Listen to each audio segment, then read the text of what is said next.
જન્મો જન્મ એના દાસ થઈને રહી તોય દઈ શકાય એવું નથી.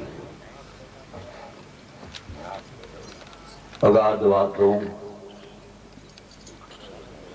સુગમમાં સુગમ કરી અને નાની એવી આ ભજનવાણીમાં મહાપુરુષોએ પીરસી દીધી છે. પેલા વેદકાળ આવતો હતો. વેદના એટલા બધા ગહન વિષયો છે કે સમજવામાં મનુષ્ય બુદ્ધિને બહુ જાડું પડ્યું. અત્યાર સુધીમાં કોઈ માણસ ઉલટે માર્ગે હાલતો હોય તો એને એમ કહી છે ને કે તો વેદ વિરુદ્ધ હાલે છે. પણ એમ કેનારાને તમે પૂછી જુઓ કે તમે વેદને જોયો છે કે વેદની કથા કોઈ દી સાંભળી છે?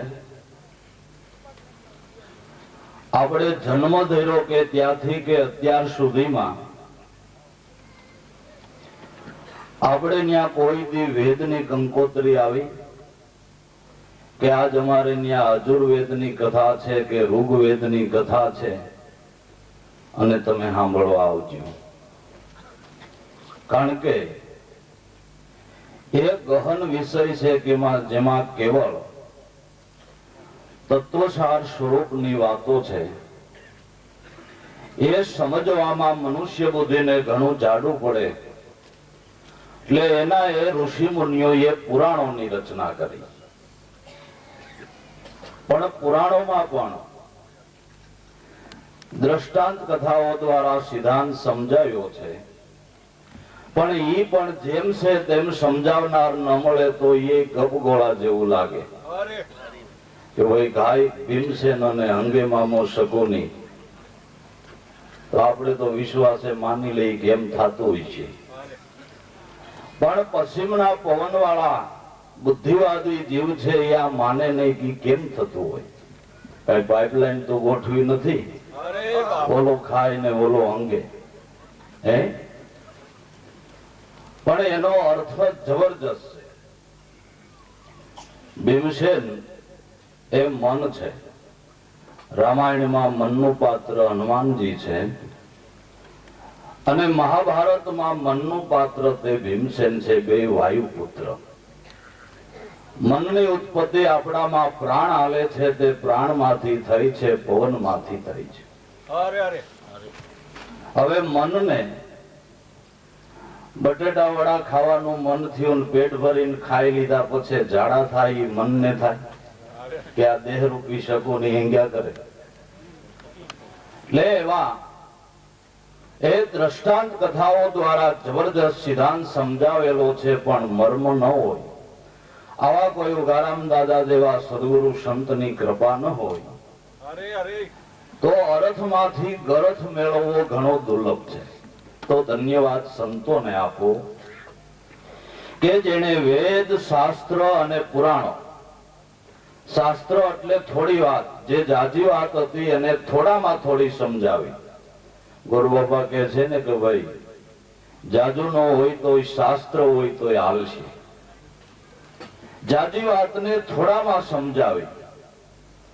પણ આવા સંતોએ તો વેદ, શાસ્ત્ર અને પુરાણનો સાર લઈ અને નાની એવી એક ભજનની ચાર કડીની અંદર એના સાર રૂપે સિદ્ધાંતને સમજાવી દીધો છે. એટલે પેલા વેદ કાળ હાલતો હતો, પછી શાસ્ત્ર કાળ હાલતો હતો, પછી પુરાણ કાળ હાલતો હતો અને અત્યારે ભજન કાળ હાલે છે. જ્યાં જોવો ત્યાં ભજન ને, લગ્ન થાય તોય ભજન ને, રાંડે તોય ભજન ને, ઘરઘે તોય ભજન ને, વાસ્તામાં ભજન ને, જ્યાં જોવો ત્યાં ભજન. અને ભાગવત કથા હાલતી હોય તો એમાંય ભજન. એમાં કાંઈ ગાવાનું આવતું નથી, પણ અત્યારે ભજન કાળ હાલે છે. પણ ભજન એ કોઈ સામાન્ય વસ્તુ નથી. ખાલી ગળા સ્વાદે આપણે ગાઈ નાખીએ કે કર્ણ સ્વાદે સાંભળી નાખીએ એટલું જ નથી. એમાં જબરજસ્ત ભેદ છુપાયેલો છે. પણ ગર્થ કાઢીને સમજાવનારા વિવેકી મહાપુરુષો અંતરદ્રષ્ટિવાન કોક કોક વિરલા છે. તેના બોકાહા નાખ્યા છે. શું સાર સમજાયો છે? દાખલા તરીકે જાણીતી એક જ વાણી લ્યો, ગંગા સતી પાનબાઈ ની બધા વાણી ગાઈ છે, આપણે સાંભળીએ છીએ. એને ગાય મોતી પરોવો, નગર અચાનક અંધારો થાય. હવે કયો વીજળીનો ચમકાર, કયો મોતી અને ક્યાં પરોવો? આ આકાશમાં થાય. આ મનુષ્ય દેહ મળ્યો એ વીજળીનો ચમકાર થયો છે. આયુષ્ય વીજળીના ચમકાર જેવું છે, એ ચમકારમાં પોરવી લેવું છે. નગર અચાનક અંધારો થાય. ખબર છે કે કાળ ક્યારે જવાટો બોલાવી દેશે એ ખબર નથી. જોત જોતામાં દિવસો કેટલા વયા ગયા? 21,600 ને કાળ ખાય. જોત જોતામાં કેટલો સમય પસાર થઈ ગયો? 24 કલાકના 21,600 શ્વાસા હાલે છે. એ ભજન વિનાના, સ્મરણ વિનાના કાળના મુખમાં ઝડપાઈ જાય છે. તો શું કરવું? કે જાણ્યા જેવી અજાણ છે પાનબાઈ, અધૂરિયાને નો કહેવાય. ગુપત રસનો ખેલ છે અટપટો, આટી મેલે એને સમજાય. જાણ્યા જેવી અજાણ, અજાણ બની જાવું ઈ જગતમાં જાણવા જેવું છે, પણ મારાપણાનો દાવો જબરજસ્ત છે. હે અજાણ બની જાવું ઈ જગતમાં જાણવા જેવું છે. કેટલાય જન્મ ધરીને ફોટા જોયા છે, ધોયા છે, પાડ્યા છે.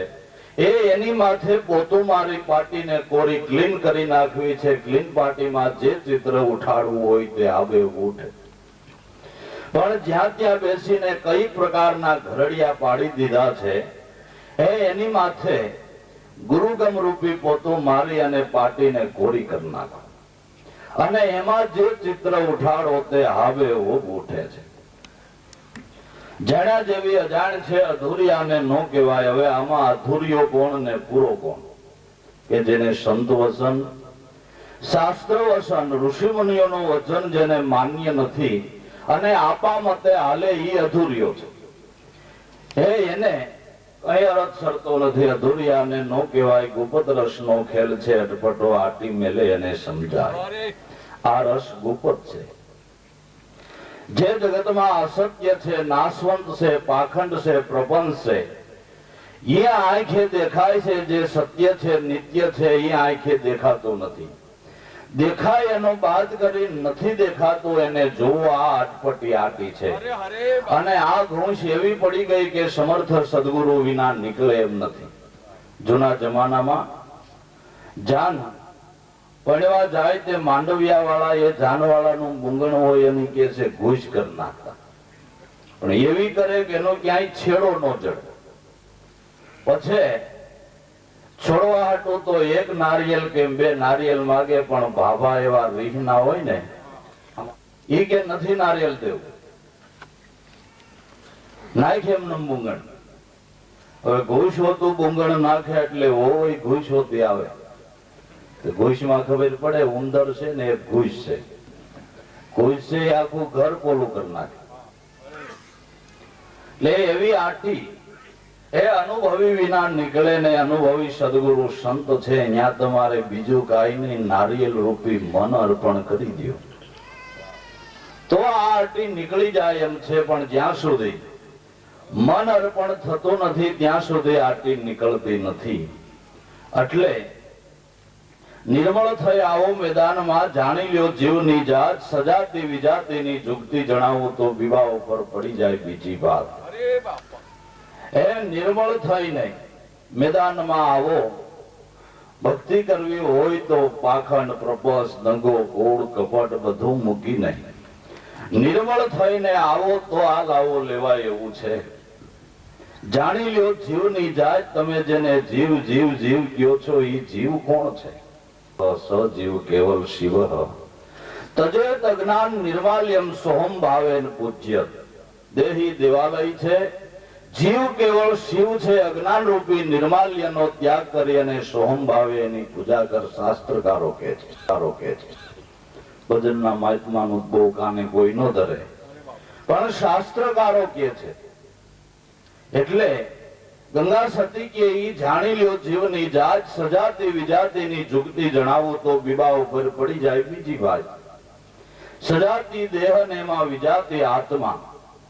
એ ઘટોઘટમાં ખેલનાર છે, ઓળખાઈ જાય તો બીબા ઉપર બીજી ભાઈ પડી જાય. ઈનો ઈ માણસ પડખે બેહવા કોઈ ખુશી ન હોય, પણ જગતમાં એના વધામણા અને પધરામણા થાય. એના નામના ધર્મ ધ્વજ ફરકે કેને કે આ જુગતી જાણી લીધી. અરે બાપા, હે તો પિંડ ને બ્રહ્માંડ થી પરશે ગુરુજી એનો દેખાડું તમને દેશ. ગુરુને પ્રતાપે બોલ્યા ગંગા સતી જ્યાં નથી માયા કેરો લેશ. પિંડ અને બ્રહ્માંડ થી જે પર તત્વ છે એ તત્વસાર સ્વરૂપની જો ઓળખાણ થાય તો ત્યાં લેશ માત્ર માયાનો લેશ નથી. એવી સમજણને આવા મહાપુરુષો સમજાવે છે. એની કમાઈ તો જુઓ, એને કેવડો ઉપકાર કરી અને આ પદ પરખાવ્યા છે. સંતોની કમાઈનો કોઈ પાર નથી. જેમ એક સિંહ મારણ કરે વાહે કીડીયું મકોડિયું કેટલાય ખાધા કરે, એમ સંતોની કમાઈ કેવડી. એક પુરુષ કમાઈ કરીને જાય વાહે કેવડા પરમાર્થ થયા કરે. એમાં દાદા ઉગારામ જોવો, દાસી જીવન જોવો, એવા સર્વે સંતો જોવો, એની કમાઈ તો જોવો. એ જબરજસ્ત દુઃખ વેઠી ગયા, કષ્ટ ભોગવી ગયા અને લેર આપણે કરીએ. અરે બાપા, માર ખાય માકડું, માલ ખાય મદારી. હે આ એને કેવડો પરમાર્થ કરી નાખ્યો છે. એટલે બહુ જાજી વાતો તો આપણે નથી કરવી. આ મહાપુરુષોએ અનહદ ઉપકાર કર્યો છે. એમ દાદા ઉગારામે સાખી શબ્દોમાં હે જબરજસ્ત વેદાંત રસ રેલાવી દીધો છે. એની એક એક સાખી શબ્દ વિચારો તો જેમાં વેદાંત રસ ટપકે છે. અરે બાપા, આપમાં આગમ ઉગે અને તમે જાણજો. સદગુરુ બતાવે સત બ્રહ્મ, એમાંથી અવલૌકિક અક્ષર ઉગલે તો છૂટી જાય કોટિક કરમ. તમે તમારામાં અનુભવ કરીને જોવો. પણ એ તો બધાએ કીધું તમારામ જોવો, તમારામ જોવો. જાવું છે નિર્વાણી આત્માની કરી લ્યો ઓળખાણી, પણ કેમ કરવી? કેવી રીતે તમારામાં જોઈશો કે સદગુરુ બતાવે સત બ્રહ્મ, જે બ્રહ્મ શબ્દની હે અખંડ તમારા શ્વાસામાં ટકસાળ પડે છે, એનો ભેદ સદગુરુ બતાવે. એ અવલૌકિક અક્ષર ઉકલે. આ બધા બોલી એનો કઈક અર્થ થાય છે. સદગુરુએ જે ગુરુગમ આપી છે એ શબ્દનો કોઈ અર્થ નથી, એની સામે કોઈ રૂપ નથી. એ સ્વાતિ શબ્દ છે, એ મૂળ શબ્દ છે, એને બ્રહ્મ શબ્દ કીધો છે. ગોરખે એની યોગવાણીમાં એને સ્વાતિ શબ્દ કીધો. હર હર હીરા પારખ લે, શબ્દ પારખો નિજ બુટી. સ્વાતિ શબ્દ ને લખી લે જોગી, ઓર બાત સબ હે જૂઠી. નક્ષત્ર તો બધાય, પણ જેના મોતી પાકે એટલે જે શબ્દ થી સંતના સંત પાકે. એ ભેદ બતાવનાર તો દાદા ઉગારામ જેવા કોઈ મહાપુરુષ છે. એ જો ભેદ બતાવે તો એ સમજણ થી સંતના સંત પાકી ગયા. અને આ ગઢવી કહેતા હતા એમ આખી આખી ફોજ તૈયાર થઈ ગઈ છે. અરે અરે બાપા, સદગુરુ બતાવે સત બ્રહ્મ, અવલૌકિક અક્ષર ઉગલે તો છૂટી જાય કોટિક કરમ. જે દાદા ઉગારામે વાત કરી શાસ્ત્રકારોએ કરી છે કે ક્ષણ બ્રહ્મ સ્મૃતિ ગોર્યાદાત્મ ચિંતનમ સ મહાપાતક અન્યાંતમ સૂર્યોદયો યથા. એક ક્ષણવાર હું બ્રહ્મ છું એ ચિંતવન થઈ જાય તો હજારો વર્ષના કરેલા કર્મ સૂર્ય ઉગતાની સાથે અંધારો મટી જાય, એમ તરત ટળી જાય. એમ શાસ્ત્રકારો કે છે, એ દાદા ઉગારામ કે છે કે આ અવલૌકિક અક્ષર ઉકલે તો છૂટી જાય કોટી કર્મ. ઉકેલવો એટલે એનું ચિંતન થઈ જવું. એનું જો ચિંતન થઈ જાય તો ભટકાર મટી જાય. એટલે એ સમજણને સમજીને મહાપુરુષો જગતમાં લેન લૂટી ગયા છે. એના જેટલા ગુણ ગાઈએ એટલા ઓછા છે.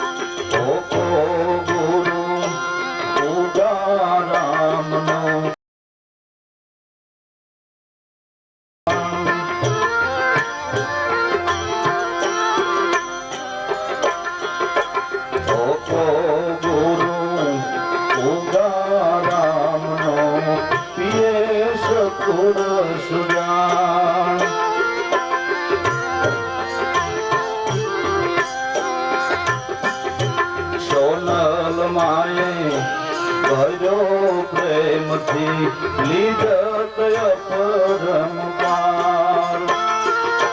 લીધત અપરંપાર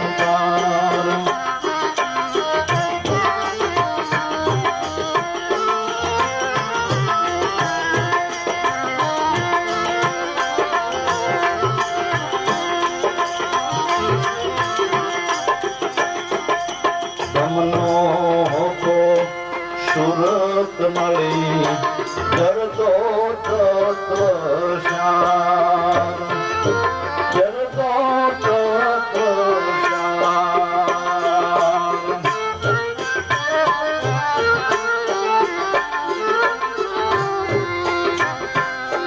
દમનો સુરત મળી જરતો તત્વશાર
સોનલ માએ ભર્યો પ્રેમથી લીધત પરમપાર લીધત પરમપાર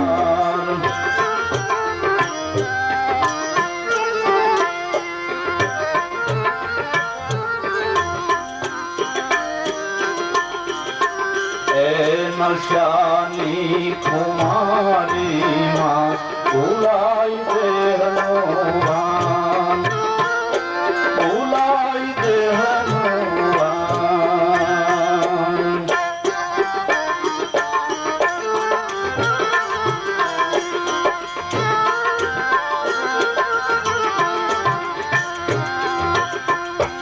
એ નશાની કુમારીમાં ભૂલાઈ દેહનો ભાન ભૂલાઈ દેહનો ભાન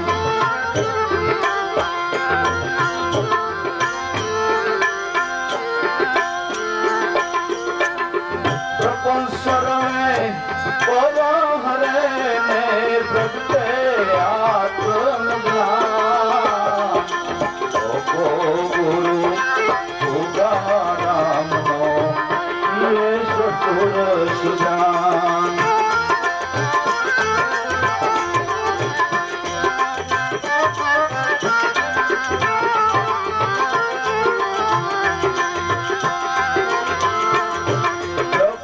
શરણે પરહરે ને પ્રગટે આત્મજ્ઞાન ગુરુ ગારામનો સતુર સુજાન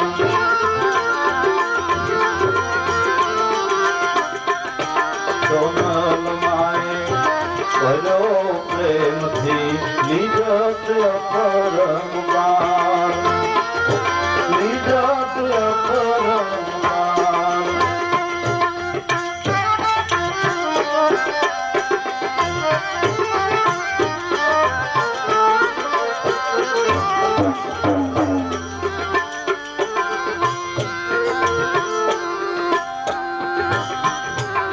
પ્રથમ ગુંજલ પીરે પીધો પીધો જીવનરામ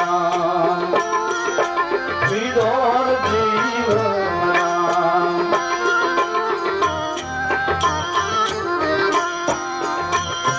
એ પ્રથમ રામ પૂજન પીરે પીધો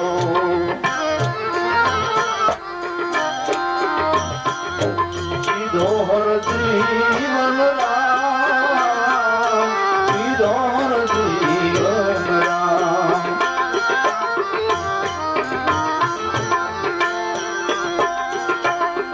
ઉગમ ભોજ માય મેટે પીધો પાના સદગુરુ દ્વાર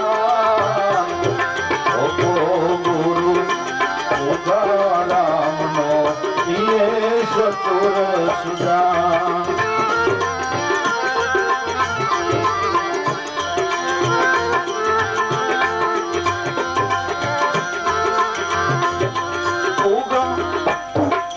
સોનલ માએ ભજો પ્રેમથી નિજત અપરમ પાર